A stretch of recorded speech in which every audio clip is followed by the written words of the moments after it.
pull the data. I've done it. I have a video on it on YouTube. Watch my video or pull the data yourself on the market conditions in the condo space, and you will be it's horrible.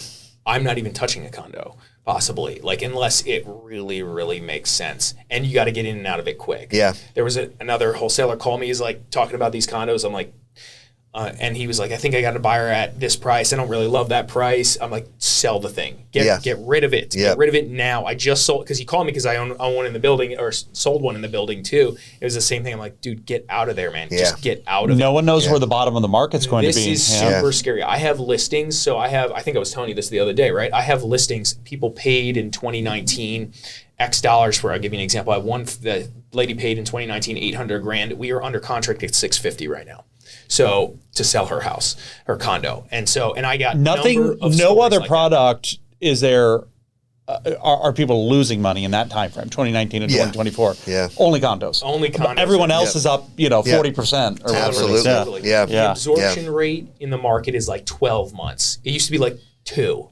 So gosh. 3, 4, whatever it was. I can't remember the exact data. You watch the video, but it's like tripled, easy triple on the absorption rate. Well, just wait for the foreclosures to start happening, the condo foreclosures. Yeah. So the association's going to start foreclosing on these people. Yeah. We're already seeing it. Our attorney, Kara Tanis, we just made her a partner. She's awesome. She runs the association department. We're seeing delinquencies pick up on those associations we represent, collections. Yeah. It's coming. Well, the problem is that like you said, that the values, in the condos haven't jumped up. So, people got into these mortgages, and now, especially if they're underwater, if they owe more on the condo than what's worth, you also know they're not paying the association dues. And the problem is that when you negotiate a short sale with the banks, they may pay, up to 12 months, but, all the attorney's fees and everything else that are on there. I mean, we've got a condo right now. We had a short sale that we were going to try it's in Palm Beach, and he owes, I think, $37,000 in HOA fees. Common. I mean, you put that on the top of the price that it came back at the bank, and I'm overpaying for the property, $50,000. I mean, there's just no way. And you don't know if you're catching the falling knife either. So it's like, I keep telling people, where's the bottom? I'm like, this is, you're going to, if you try to list at what the comps say right now, what we're going to do is we're going to continue to price lower and lower and lower. And eventually somebody in your building is going to have some sense of urgency, and they're going to sell, and they're going to set that new comp, and we're going to circle the drain altogether. Absolutely. Because everybody else is going to drop all 50 other listings. They're all going to do the same thing that actually want to sell. And if you're a real seller, you need to get out of this thing first. Be the first guy to hit that low price. That's and I know you don't want to hear me say that, but that's the truth. Yeah. No, we actually, my business partner and I, we just told our team, we said, guys, we are literally stopped. I mean, like last week, we said, we are done. We're not doing any more condos right now. We're done. So don't bring them to us. We're not calling on them. And so you dropping out is just another example of like the desperation that's going to occur in this market, because there's more and more. Now, certain buildings, I caveat this. I'm representing buyers who are buying condos right now. Right. And like there are certain buildings, certain things. You just have to be super, super thoughtful. And if you're doing something at scale, it's hard to be like, this specific building is good. All those other buildings are bad. Yeah. Right? So it's really hard to do that. So I understand and appreciate the let's just stop doing this. Let's focus on something. Yeah. We have more opportunity elsewhere. Yeah. So we really have to dig in. And then on top of that, these condo associations, they're so bad at providing documentation. Awful. They're literally the worst. I don't even understand how this is remotely legal. Like they all should be sued for not providing buyers or sellers the proper documentation. Yeah. It's getting worse too, in my opinion. It is. And I run into associations. I run into associations. Like we have this condo down in Kendall, and it's also interesting too, because when we list our short sales, obviously we're the buyers for the short sale, but everybody people will still call and make offers, and we kind of use that to sort of gauge how hot is this condo going to be when we sell it, and this thing had we had like 40 offers or something ridiculous coming. Like everybody wants to live at this Kendall Gate. I don't know why it's so special, but it's interesting because I talked to the manager.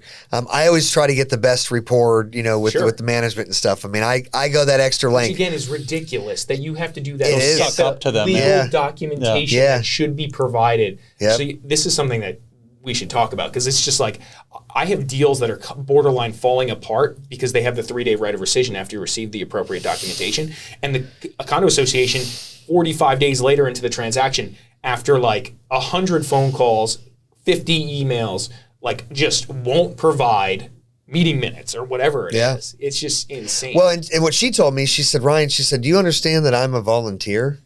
She doesn't get paid for even being a manager. And it's like, okay, well, I'm sure you don't pay association dues. I'm sure you get some concessions for being a manager. But regardless of that, there should be a legal obligation that they have.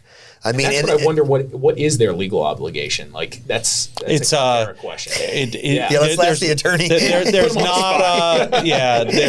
Unfortunately, there's not a lot of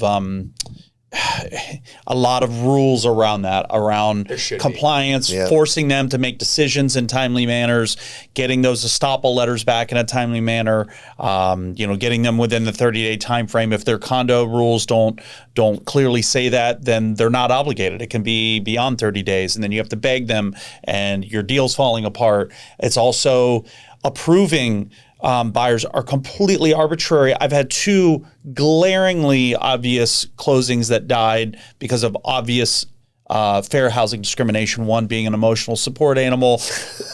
One of the board members had an emotional support animal, and they denied an emotional support animal, which is like crazy. Another one was a Turkish buyer. I was representing the seller, and the association, one of the board members felt so bad because on the Zoom call they had, there was obvious discrimination. They didn't want a Muslim person in the community and a Boca community.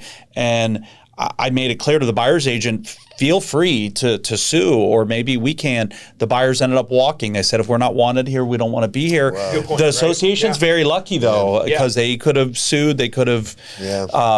One of the board members said, I'll sign an affidavit as to what was discussed here. And they could have gotten hit with a pretty big lawsuit. But we're seeing this more and more just, complete lawless behavior. It's like there's not even common sense. So when we buy a condo, and obviously we're not moving into it, we are fixing the place up and selling it and rehabbing whatever. But it's funny because I had a condo where I actually had to go in for an interview. And I'm like, you do realize I'm not going to live here, right? So in the interview, this woman actually brought a little bag with her, and she had stuff in it. And I teased her. I was like, I said, do I get like a little parting gift, after the interview if I get approved, And she said, no. She said, first I want to tell you that when you're using the laundry machine, and she pulls out and shows me the type of detergent that needs to be used when you're using the washer and dryer. I'm like, okay. And she goes, oh, but you're not going to be living here. Okay, so next. And I mean, I had to sit there for an hour and go through this. And it's unbelievable to me of that little microcosm of these associations and these managers and board members, and it's such a headache. It's just another reason to kind of stay away from condos, I guess. It's pretty bad. It's unfortunate right now for sure. So tell us, but before we wrap up here, what give us a little more insight into your mentoring program and what that looks like, and how does the coaching look like, and what do students get out of it? Gotcha. So the program is the Flip Coach, and what I have always had, sort of like the same philosophies in my mentoring of students, which is, bringing them value of my knowledge and experience, opening up my network to them, So right now, as we have restarted the Flip Coach program, the unique opportunity for my students is that they can actually come in and shadow me and see the day-to-day operations of Florida Homeowner Solutions, the company that I'm running day-to-day. So with a student that comes into the program, it's a partnership where we put up 100% of the money after I teach them, the A to Z, and I teach everything from, creating a good business card and branding your company and forming your LLC, how to use the software programs and things that we use to create your lead lists, scripts for when you're doing your cold calling or when you're knocking on doors and talking to homeowners, all the different things that you need to do to create a rapport and create trust with them. And it's also beneficial to my students as well, because my students can say, well, I'm partnered with Florida Homeowner Solutions. So they don't necessarily have to say, well, I'm, brand new at this. I have no idea what I'm doing. Mm-hmm. They can be honest. I always tell them to be honest, that they just got started in real estate. But the good thing is that my mentor's been doing this for over 23 years and his company flipped 100 properties and their offices are in Hollywood. So literally if my students have a homeowner that says, well, I want to see if you guys are real, I want to come into your offices. Yeah, bring them into the office and we'll sit down with them and talk to them about what we can do for them. So, and we concentrate, like I said, mostly on, people that are facing foreclosure. Mm-hmm. So the good thing is that we're making money while helping people at the same time. And if we, my student gets a property that has a motivated seller, I help them analyze it, of course, until they learn on their own. We put the property in contract. I help them do everything as far as how to fill the contract out, how to present it. And then once we lock the property up, we either wholesale the property, and if not, if we look at it to say, hey, this would be a good fix and flip for us, then the student now gets to learn the whole fix and flip process. And we split 60-40. I actually take 40%. I give the student 60%. That's great. We used to do a 50-50 split, and I know a lot of mentor programs do that now. Yeah, it's very common. Yeah, that's generous of you. Yeah, well, and the reason why I do that now is one of the changes that I wanted to make to my program was, when you're first starting out, getting your capital going, and also I make the student do all the legwork. I'm not doing all of the legwork. They're shadowing me, and I'm helping them from the A to Z. But I just think that as an incentive and as a way to really help them, get more of that capital of their own, so they can eventually be independent and go do deals, to themselves. So that's why we kind of started doing the 60-40 split. And I partner with students, even, students of mine say, well, after a period of time, I'm probably not technically a student anymore and not really in the program, but I've got a student that I'm doing a deal with right now. He joined my program like 5 years ago.